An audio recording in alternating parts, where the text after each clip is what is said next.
Dan ini menarik, kalau menurut Sultan Takdir, justru fokus berpikir rasional, pengembangan sains dan teknologi itu dulunya sebenarnya budaya Islam.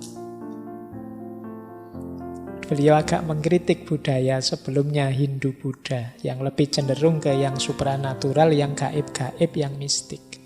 Budaya Islam itu budaya ilmiah, saintifik, filosofis. Banyak filosof-filosof Muslim pada zamannya, tokoh-tokoh Muslim menginspirasi Barat. Sampai lahir Renaissance di Barat. Rasionalisme itu diawali dari Ibn Rus dan kawan-kawan. Bahkan sampai ada aliran namanya Averroisme di Barat. Uniknya, umat Islam sendiri kemudian meninggalkan itu. Bahkan filsafat kan terus diharam-haramkan di dunia Islam.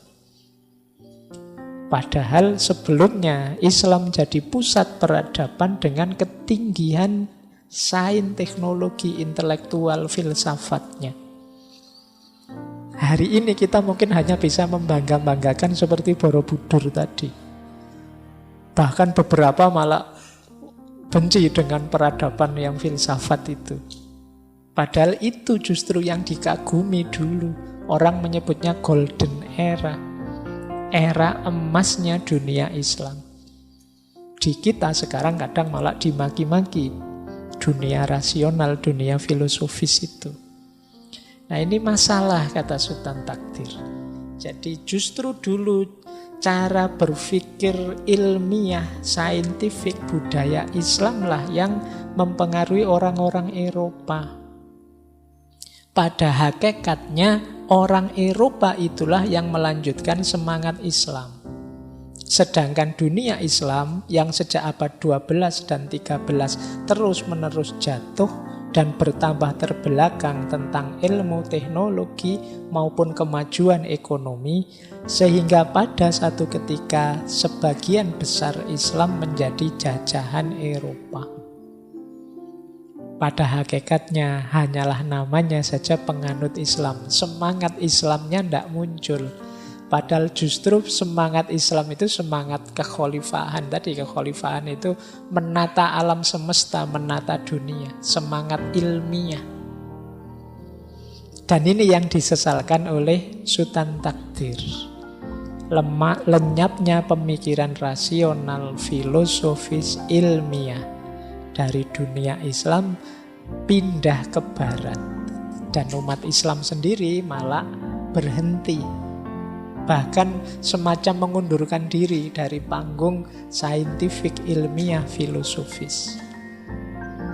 Ini kritik ya untuk bahan renungan kita. Jadi teladan yang hilang, teladan yang kemudian mengundurkan diri dari gelanggang. Oke, kita lanjutkan. Ini ada banyak isu dari polemik-polemik kebudayaan. Saya banyak ngambil potongan-potongan tulisannya. Meskipun saya loncat-loncat ya. Saya tidak ngambil semua. Yang pertama, beliau nulis pertama-tama tapi terus dikritik oleh Sanusi Pana. Terus beliau jawab lagi. Saya tidak setuju dengan pandangan Tuan Sanusi bahwa Barat mementingkan jasmani dan Timur mementingkan rohani. Menurut pikiran saya, baik Timur maupun di Barat, orang yang mementingkan rohani dan jasmani. Dalam hal rohani, orang Barat tidak kalah dari orang Timur. Tapi dalam hal jasmani, orang Barat dapat mengalahkan orang Timur. Jadi nanti beliau punya banyak argumen untuk ini. Tokoh-tokoh mistikus Barat juga banyak kok. Orang Barat ahli batin, ahli psikologi juga banyak. Jadi pandangan bahwa kalau Barat itu jasmani, kalau Timur rohani, itu kata Sultan Takdir tidak terlalu pas. Ya di Barat maupun di Timur ya orang tentu saja peduli dengan jasmani dan rohani. Wong jasmani itu kan jalan untuk kenyamanan, ketentraman rohani. Kalau dari sisi rohani, barat tidak kalah dari timur. Sama-sama ingin nyaman, ingin hidup tentram, ingin beres rohaninya. Buktinya nanti banyak di belakang dijelaskan. Tapi dalam hal jasmani kita jelas kalah. Jadi barat tidak kalah dari timur dalam hal rohani, tapi timur jelas kalah dari barat dalam hal jasmani. Nah ini silahkan kalian renungi apa iya begitu. Kita selama ini kan selalu asumsinya, biar saja barat jaya, materialisme dia, materi. Padahal hidup ini nanti di akhirat, biar saja dia susah di dunia. Nanti kita seneng-seneng di akhirat. Nah, barat jelas sudah seneng di dunia, kita belum mesti seneng nanti di akhirat. Itu kalau mikirnya begitu ya.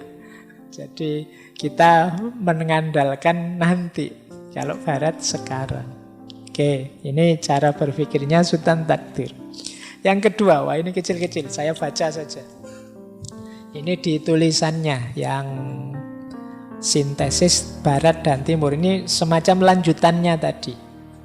Saya ingin mengingatkan kaum terpelajar kita akan satu hal. Jangan terjebak pada pernyataan bahwa barat itu hanya intelektualistis, individualistis. Sedangkan timur itu agamais, luhur batinnya, mulia rohaninya. Pandangan yang demikian ini menipu diri kita sendiri. Tidak benar bahwa barat hanya besar dalam hal lahiriah, kebendaan, dan otak saja. Kebudayaan sehebat kebudayaan barat sekarang ini tidak mungkin dapat berdiri jika tidak ditopang oleh budi yang luhur, batin yang mulia. Ya mungkin kita begitu, kata Sultan Takdir, kita hanya bergaul dengan orang-orang dagang, dengan kaum buruh bangsa Eropa.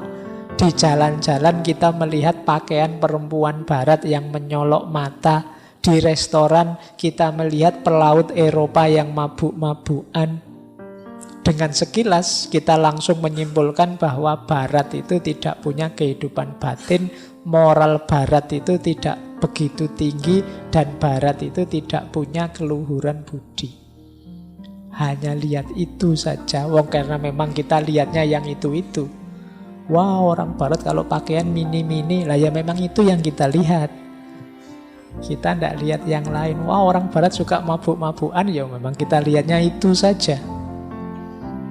Padahal, kata Sultan Takdir, kita lupa bahwa selain yang jelek-jelek yang selalu kita lihat untuk bahan kritik itu, yang setiap hari kelihatan dalam pergaulan di negeri kita ini, masyarakat Eropa itu juga banyak yang dari kalangan ahli filsafat, ahli agama, kaum pujangga. Kan banyak pujangga-pujangga barat, rohaniwan, tokoh agama. Di samping itu mereka ahli pengetahuan, ahli teknik. Dalam sejarah barat pun kita temui ada ahli mistik, ada Agustinus, ada Bernard van Clairvaux, ada Eckhart, ada Rusbrook, ada Luther, ada Calvin, ada Muller. Banyak tokoh-tokoh mistik spiritual. Boleh jadi mistik barat berbeda dari mistik timur. Boleh jadi mistik Nasrani berbeda dari mistik Buddha. Pada hakikatnya kan sama. Dua-duanya merupakan upaya jiwa mencari kehidupan abadi dengan asal mula kehidupan. Jadi jangan dikira barat itu yang materi-materi saja, yang seneng-seneng lahiriah saja, ya karena kita lihatnya itu saja. Coba kita lebih jeli melihatnya, membaca sejarahnya barat, juga banyak tokoh-tokoh spiritual, tokoh-tokoh rohani, tokoh-tokoh agama.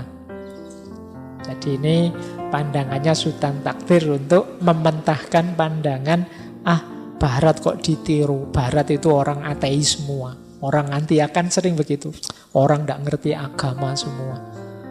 perempuannya kalau pakai baju mini-mini semua. Nah kan kita sering begitu ya, citranya barat. Culas semua, curang semua. Kan kita hanya melihat itu.